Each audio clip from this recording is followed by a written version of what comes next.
não é? Que ele dê valor e que aceite pagar um preço premium. Então ele diz para você, eu quero preço mais barato. Você fala, mas me diga uma coisa, por que o senhor comprou esse tênis? Não, esse tênis aqui eu comprei na loja tal porque o meu cunhado... Ah, então não é só o preço. Não, essa camisa aqui, essa gravata aqui, mas não era mais barata. Não, é que aí é diferente. Ah, aí é diferente. Pode reparar. Você mesmo, se eu falar, por que você vai na churrascaria tal? Tem uma ali muito barata. Não, essa aqui aí é outra coisa, é que eu gosto lá da farofa. Ah, quer dizer que lá tem uma farofa que você gosta. E você paga mais pela farofa. Então, veja bem. Meu querido, não se iluda. Sabe, agora é o seguinte, diferenciar dá trabalho. Sabe por que dá trabalho? Porque você diferencia hoje uma coisinha lá específica que dá um trabalho desgraçado para você fazer. É sucesso? No dia seguinte todo mundo copiou. Mas e aí, professor? Aí, meu querido, você tem que observar de novo, diferenciar de novo. E aí é uma corrida, preste atenção, sem linha de chegada. Você vai correr a vida inteira. Você vai correr até morrer. Você vai correr para diferenciar a sua empresa dos concorrentes, mas você vai estar na frente. E quem chega na frente bebe água limpa, você sabe disso. Então é este o segredo. O segredo hoje é você observar, analisar. Por isso que viajar é importante.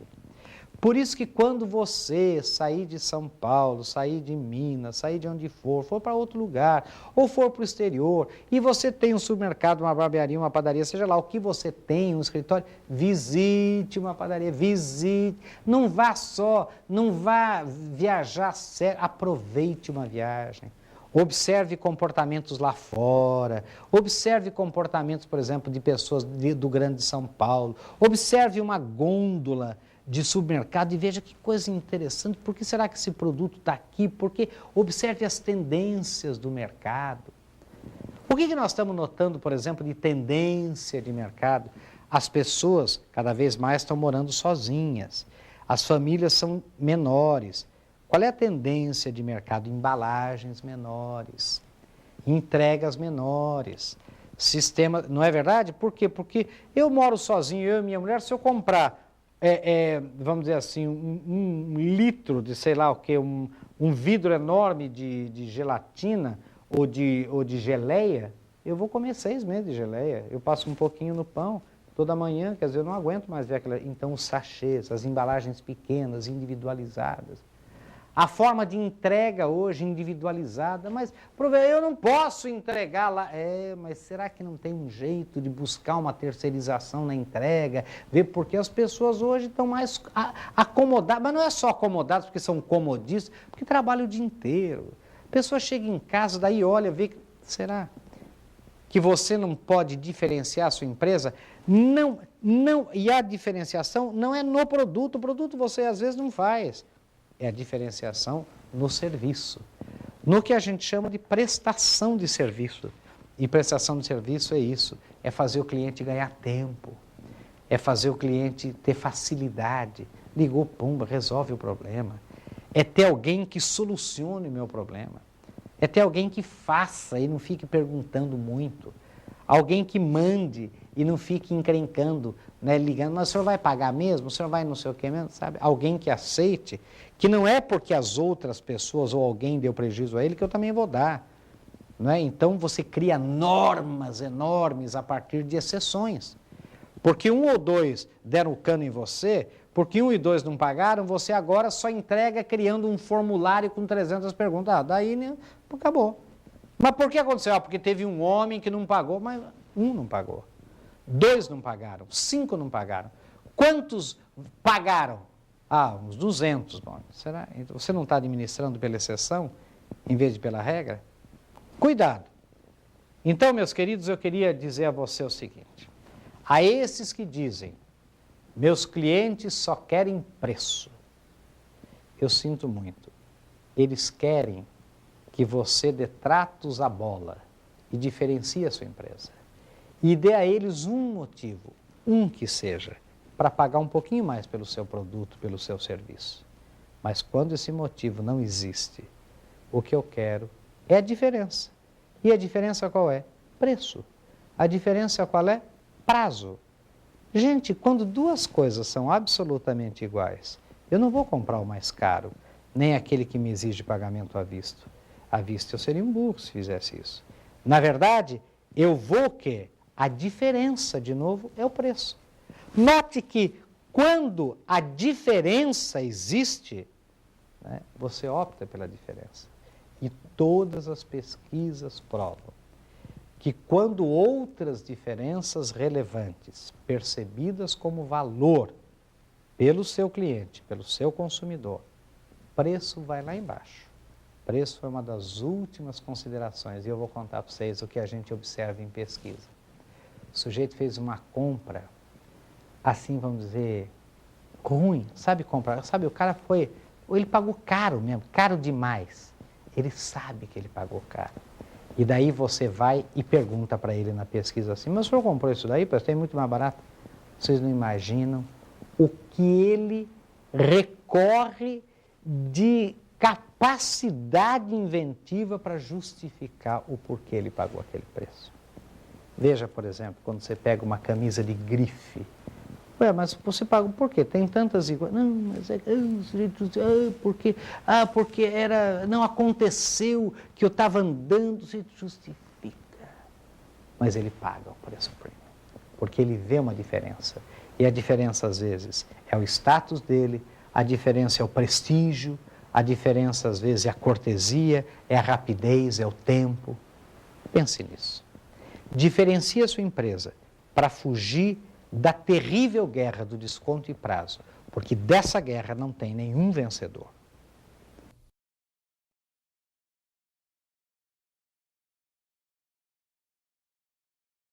Gente, eu quero contar uma coisa a vocês. Entusiasmo é diferente de otimismo. O otimista, ele é um reativo. O otimista é aquele que diz assim: ouvi o discurso do presidente ontem à noite, fiquei otimista, li os jornais hoje cedo, fiquei pessimista de novo. Vendi bem, estou otimista, vendi mal, estou pessimista. Não é? Ele é reativo, as condições externas é que o tornam um otimista, eu já falei isso aqui, um otimista, um pessimista, ou como dizem os pessimistas no Brasil, eu sou um realista. Né? A maioria dos pessimistas se autodenomina realista. A palavra entusiasmo, já expliquei, vem de theos em grego. Theos em grego significa Deus, os gregos eram panteístas, estavam muito. Então, o entusiasmo é ter Deus dentro de si. Essa é a diferença. Se você não tiver entusiasmo, se você não acreditar em você, que tendo um Deus, ou deuses dentro de você, no nosso caso, que nós somos católicos, nós somos cristãos, um Deus único, quer dizer, você acreditar que tem Deus dentro de você, e, portanto, você tem toda a força para fazer a realidade se transformar, se você quiser, porque lembre que Deus deu a liberdade para todos nós, não é? Então, você não consegue. E por que paixão? Porque se você não fizer as coisas com sentimento de fazer, você também não vai para frente. Esse sentimento, essa paixão, é que é uma coisa diferente. Então, eu vou contar uma história a vocês. Outro dia, eu estava numa loja, não é? E o sujeito falou para mim, mas professor, aqui está muito difícil. De repente você vê outra loja dando certo, de repente você vê um restaurante dando certo, você vê... Sabe, esse entusiasmo, essa paixão fazem a diferença. Gente, eu posso citar dezenas de exemplos. Vejam, por exemplo, esse restaurante Máximo aqui de São Paulo. É considerado o melhor restaurante do Brasil já há anos, um dos melhores restaurantes do Brasil. Mas você vai lá, está lá o seu Máximo, está lá o Venâncio, o irmão dele, estão lá, estão ali, com entusiasmo, recebem a gente com um abraço, com alegria, estão ali de noite, na cozinha, no salão, quer dizer, é essa paixão pelo que faz. Não adianta você ter uma coisa mais ou menos. Você pega em São Roque, por exemplo, né? O seu Stefano, aquele restaurante dele, o Stefano, gente, uma alcachofra maravilhosa, né? A esposa dele, os filhos, todos ali, aquela paixão. Então você vê a diferença, o sucesso há anos. Por quê? Porque as pessoas têm paixão naquilo que fazem. As pessoas fazem com sentimento de fazer. E agora, quando a pessoa não faz com sentimento de fazer, quando não põe paixão naquilo que faz, né, a coisa não sai, fica morna. Ela fica morna, ela fica insossa, fica sem sal nem açúcar. Então a gente pega, por exemplo, por que as pessoas têm sucesso? Pode reparar, são pessoas que têm entusiasmo pelo que fazem, são pessoas que têm paixão pelo que fazem.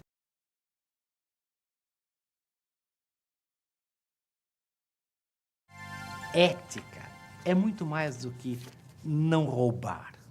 Ser ético é ser alguém que tem princípios claros, cristalinos, e sobre os quais pauta a sua vida, sobre os quais pauta o seu comportamento. Então, veja bem, a ética é fundamental para o sucesso da empresa hoje. A gente quer se relacionar, e o mundo quer se relacionar, cada vez mais com pessoas cada vez mais éticas, com empresas cada vez mais éticas. O que é uma empresa ética? É aquela empresa que se compromete eticamente, quer dizer, com seriedade, com o sucesso do seu cliente, por exemplo. É aquela que é um solution provider, que é um provedor de soluções. Ela realmente se volta ao seu cliente. Não é aquela que quer ganhar de uma vez só, enfiar a mão no bolso do cliente. Então, ser ético, eu quero dizer uma coisa, não é só roubar. Né? Ser ético, na verdade, é não economizar-se. Você, como pessoa, o que é ser ético de uma empresa? Sou eu não me economizar. Eu vendo, por exemplo, alguma coisa que deve ser feita, alguma coisa que precisa ser feita, eu ir lá e fazer. É falta de ética eu ver uma coisa que deve ser feita e não fazer. Vocês querem ver outra coisa que é falta de ética no amplo sentido, no sentido mais amplo? Eu, por exemplo, não me aperfeiçoar, não entender dos produtos com os quais eu trabalho.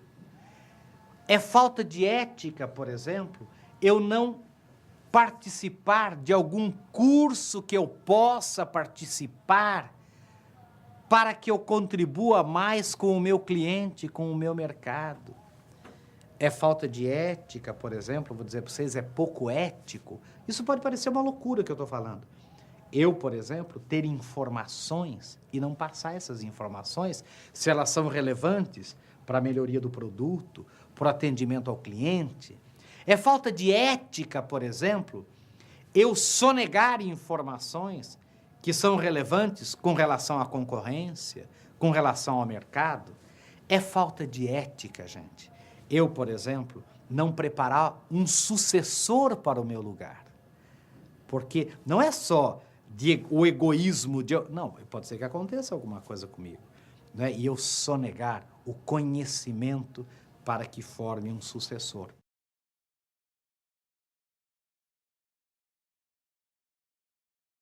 Meus queridos, eu vou dizer uma coisa a vocês. Eu estive no Japão e vi na Toyota do Japão um treinamento sobre boas maneiras. Na fábrica, boas maneiras. E eu me lembro que o diretor lá de recursos humanos estava falando assim que o pessoal estava achando ruim, ficou meio ofendido. Imagine fazer treinamento de boas... Mas foi o que mais melhorou o clima da empresa. E depois fizeram para os concessionários também. Boas maneiras, polidez. Lembre-se, o ser humano é um ser complexo. O ser humano precisa de qualidade de vida, e qualidade de vida tem muito a ver com a polidez, com a educação. Aqui a gente chama de pessoa bem educada, mal educada, pessoa polida é a pessoa bem educada. Preste atenção você, eu sempre conto isso. Você já pensou que a mesma perna de carneiro que o aborígene australiano, que vocês viram nas Olimpíadas aí em setembro, arranca, né, bem primitivo, arranca assim do carneiro, passa na chama do fogo e come quase crua essa perna de carneiro, o diplomata come de que maneira?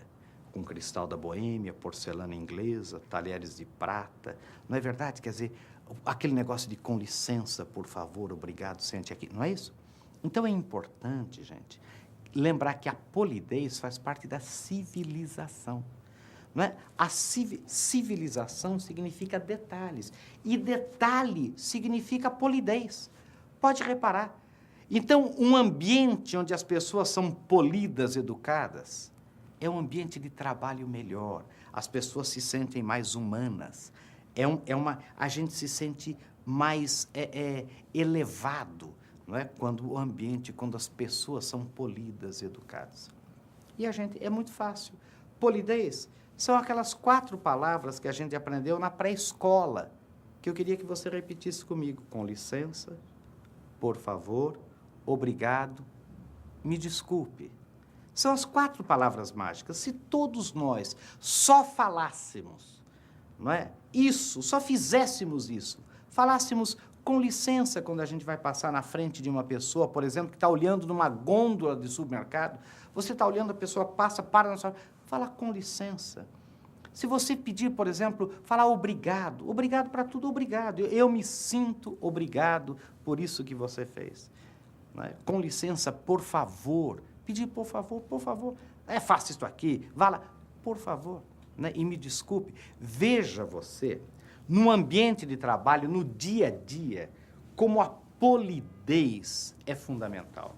Veja você no dia a dia, nas coisas simples, como, gente, um marido e mulher, me desculpem eu falar isso, marido e mulher, gente, vocês já pensaram quantas brigas de casamento, quanto ambiente de casamento gostoso você teria se o marido, se a mulher fossem com relação ao outro polidos, educados.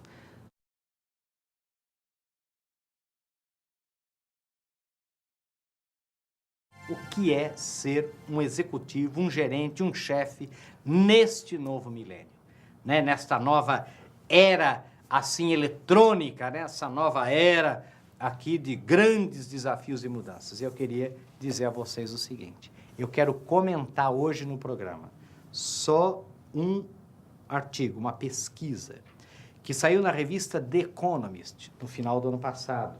Né? A revista dizia como ser, né, um gerente nesta época aqui, né, de grande desenvolvimento e mudança. E eu quero comentar com vocês porque é espetacular. São 10 pontos fundamentais. Se a gente conseguir esses 10 pontos, se a gente conseguir entender e compreender, nós vamos ver tudo. O primeiro deles, né, é o que a gente chama de velocidade.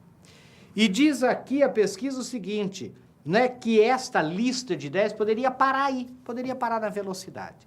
Gente, eu sempre digo isto, hoje em dia, não é o maior que vai comer o menor, que vai vencer o menor, é o mais ágil, não é nem sempre, às vezes, o mais rápido, mas é o mais ágil que vai vencer ou comer o mais lento. Outro dia até perguntaram para mim, professor, qual é o melhor cavalo? É o mais rápido ou é o mais lento? Eu falei, depende de onde está levando você. Se estiver levando para o abismo, é melhor o mais lento, né, do que o mais rápido. Mas, normalmente, o melhor cavalo é o mais rápido. Então, o mais ágil. Né? Então, a velocidade é a primeira característica, é o primeiro atributo de um gerente, não é, do século XXI, né, do novo milênio, né, de um diretor, de um gerente, de um gestor. Velocidade. Pensem nisso, gente. Mudar é uma coisa muito importante e tem que mudar rápido. Às vezes a gente fica esperando, protelando, empurrando com a barriga, o que a gente chama de procrastinando. Quer dizer, a gente fica, vamos analisar melhor, cuidado com a paralisia pela análise. O que a gente chama em inglês de analysis paralysis, ou seja, a gente fica paralisado, analisando, vendo, e a gente perde a oportunidade. Né? A oportunidade é uma deusa, não é isso? É careca que tem só um tufo de cabelo. E ela passa correndo na sua frente. Se você pegou a oportunidade, você conseguiu parar a oportunidade. Se não, ela passa. E você só tem uma mechinha de cabelo para pegar. O resto é tudo liso. É tudo... Então, cuidado. Não é cuidado. Primeiro é velocidade. O tema do nosso programa é ação e omissão. Na verdade, você já reparou como as pessoas realmente se omitem? Como as pessoas realmente... Porque é mais fácil se omitir, é mais fácil não se comprometer. E eu fiz uma relação de coisas que a gente tem trabalhado muito, exatamente nesse ponto, e a gente tem visto por aí pessoas que se omitem, pessoas que não fazem, pessoas que poderiam fazer melhor e deixam de fazer. Por quê, minha gente? Porque é sempre mais fácil não fazer. Então eu trouxe algumas coisas que eu queria comentar com vocês, principalmente em atenção a esses telespectadores que nos enviaram esses e-mails e fax. Veja bem, gente, a grande verdade é a seguinte, é sempre mais fácil, isso que eu queria dizer a vocês, é sempre mais fácil não fazer. Vocês já repararam como é muito mais fácil quando a gente não faz? Como é muito mais fácil quando a gente se omite? Por quê? Porque fazer dá trabalho, fazer exige que a gente se comprometa, fazer exige que a gente se envolva, fazer exige... Então, é sempre mais fácil não fazer. Essa é a primeira coisa que eu queria chamar a atenção hoje, no mundo de hoje. Se a gente, na verdade, se economiza, se a gente não faz, a gente vive uma vida mais fácil. Mas eu pergunto a você que está me ouvindo, será que, embora seja mais fácil, né, será que é aquilo que a gente deveria fazer? Será que se a gente viver se omitindo, a gente, na verdade, vai ter o sucesso que a gente precisa e merece ter? Então, o primeiro é este exatamente, é mais fácil não fazer. Segunda coisa que eu queria comentar, é mais fácil omitir-se diante da realidade, não é verdade? Quer dizer, a gente está vendo uma situação difícil, ou da empresa da gente, ou em qualquer lugar, quer dizer, mas a gente se omite. Por quê? Porque por que eu vou falar? Por que eu vou me meter?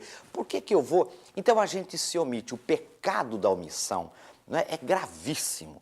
Por que o pecado da omissão é gravíssimo? Porque é o não fazer, quer dizer, é você ver a possibilidade de colaborar, é você entender a possibilidade de participar e se economizar, e não fazer. Qual é outra coisa que eu queria chamar a atenção de vocês? Está aqui, é sempre mais fácil não se meter. Não é sempre mais fácil? Não é sempre mais fácil a gente deixar que o outro faça, deixar sempre que o outro tome a responsabilidade? Qual é outra coisa que eu queria chamar a vocês? É sempre mais fácil economizar-se. E aí eu queria dizer uma coisa a vocês. A vida da gente é realmente o momento que a gente está vivendo. A pessoa que se economiza, a pessoa que vive se economizando, ela realmente acaba perdendo a consciência de que viver é o instante presente, o momento presente.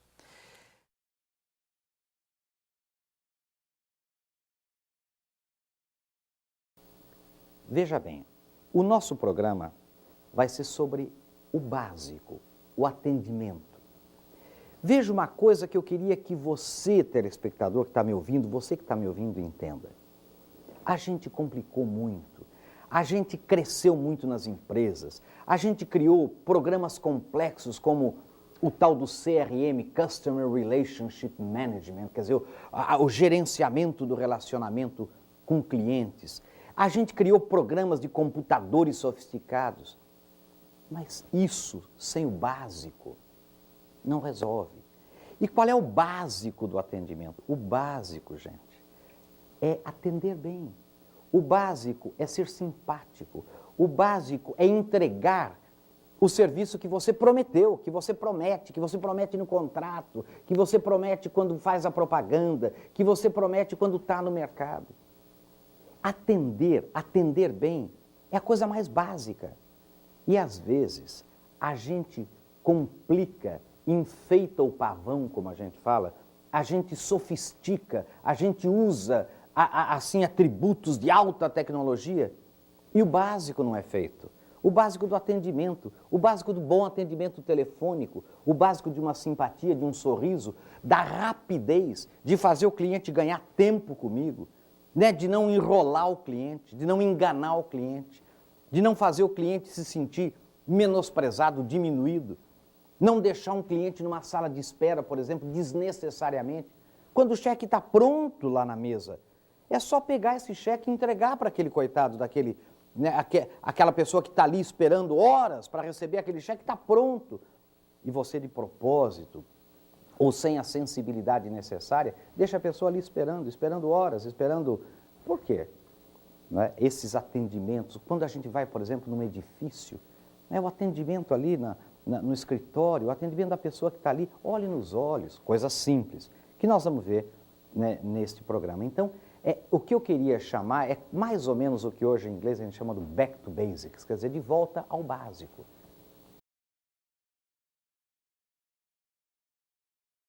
O tema de hoje será O que eu, como empregado, posso e devo fazer para segurar o meu emprego, para manter o meu emprego? O que um patrão quer? O que um chefe quer de um subordinado? Veja bem, eu queria chamar a atenção de você porque isso é muito simples. Primeira coisa, quer que você, funcionário, faça parte da solução dos problemas e não parte dos problemas. Há dois tipos de coisa que você pode ter, dois tipos de postura que você pode ter, ou fazer parte do problema ou fazer parte da solução. E o que, na verdade, todo chefe, todo patrão mais quer é que o seu funcionário, o seu colaborador, o seu empregado faça parte da solução e não do problema.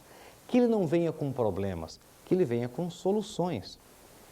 Então, para isso, o funcionário precisa ser assim, proativo, positivo, agradável, para cima. Essa é a coisa mais necessária, gente. Não se iludam. Currículo é importante? Claro que é. Sabedoria é importante? Claro que é. Conhecimento dos produtos? Claro, tudo é importante.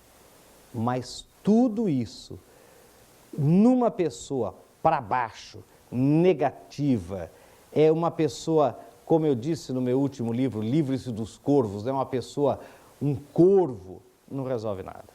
Você quer na sua empresa, você precisa no seu departamento, você quer de pessoas assim, alegres, pessoas proativas, pessoas que resolvam, pessoas que queiram resolver, que procurem soluções, que venham com saídas para você e não com portas fechadas, pessoas que abram portas, não pessoas que fechem portas.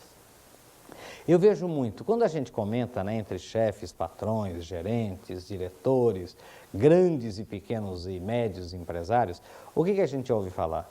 Oh, aquele fulano, rapaz, aquele funcionário meu, ele só vem com problema, mas ele só vem com, dizendo, isso não vai dar, aquilo não vai dar, aquilo é difícil. Não sei, você dá uma ideia, ele fala, mas será? É bom, podemos experimentar, mas não sei. E olha, os clientes estão reclamando, ninguém está gostando dessa nova cor. Será que é ninguém ou 2, 3 que não gostaram?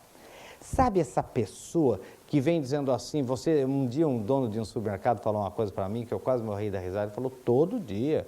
O meu gerente tem um terreno baldio aqui do lado, diz assim, vai abrir um supermercado grande aqui do lado. Quer dizer, todo dia esse sujeito tem que vir com má notícia.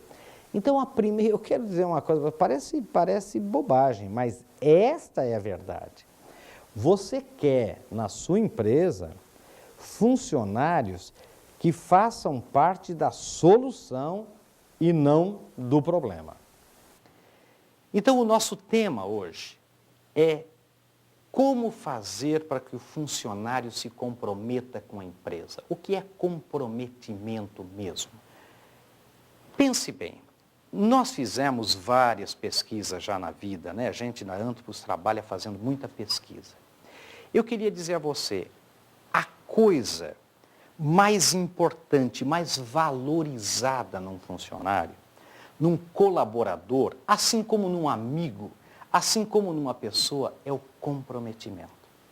É aquilo que a gente chama commitment. Até aquela empresa nossa chama commit, quer dizer, comprometida. Né? Commit é se comprometer, é compromissada com o sucesso do cliente, com o sucesso do amigo, com o sucesso do fornecedor. Então, o comprometimento é fundamental. Por isso que todo mundo, quando fala, professor, eu não sei, o cara parece que não é muito comprometido, é a pior avaliação que você pode ter. Uma das coisas que a gente, em qualquer papel que você desempenhe na sociedade, papel de pai, professor, empresário, fornecedor, qualquer, a pergunta que você deve fazer é, será que eu sou visto por essas pessoas, por outras pessoas, como alguém comprometido com aquilo que eu faço? Então, quando o empregado é visto como pouco comprometido, com baixo comprometimento, ele realmente está na porta da rua, quer dizer, realmente ninguém gosta de ninguém descompromissado, descomprometido. Agora tem uma coisa aí, o que é ser comprometido?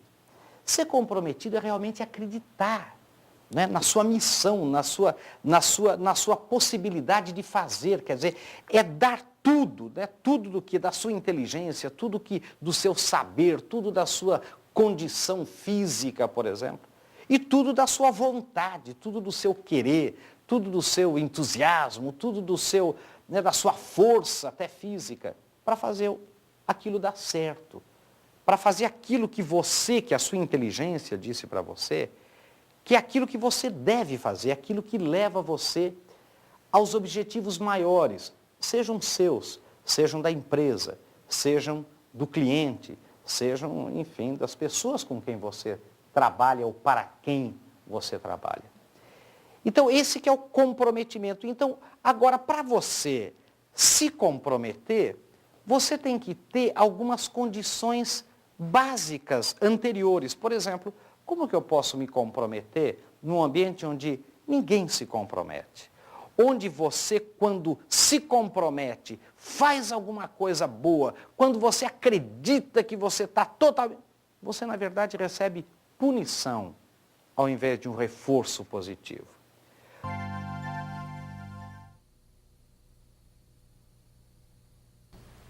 O tema de hoje é este: meus clientes só querem preço.